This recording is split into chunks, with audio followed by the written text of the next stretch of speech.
तो ये मैं नहीं कह सकता कि अफगान सब चले गए। मुख्तलिफ़ टाइम टू टाइम पॉलिसीज़ आ रही हैं फेडरल गवर्नमेंट की, तो उसकी वजह से काफ़ी यहाँ पर फैमिलीज़ रह रही हैं और पश्तून उनके साथ मैं ये कहूँगा कि काफ़ी शादियाँ भी हुई हैं आपस में, उनकी रिश्तेदारियाँ भी हैं, तो उस वजह से भी प्रॉब्लम हो रहा है कि अगर कोई पाकिस्तानी है और किसी अफगानी बच्ची के साथ शादी हुई है तो ये भी एक फैमिली रिलेशंस भी हैं, तो लॉ ऑफ लैंड की वजह से भी प्रॉब्लम्स हैं।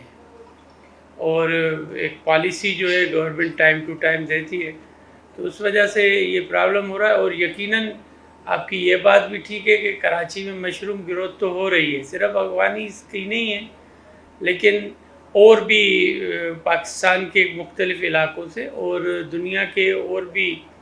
शहरी जो है मुख्तलिफ़ बॉर्डरिंग एरिया से आ जाते हैं, फिर उन पर कार्रवाइयाँ हो रही होती हैं। तो इस पे एक पॉलिसी तो चल रही है कि इनको एक्स्ट्राडिशन करनी है, लेकिन उसके लिए यकीनन फिर से एक मुहिम कर चलाने की ज़रूरत है, जो कि अभी फ़िलहाल थोड़ी सी स्लो है।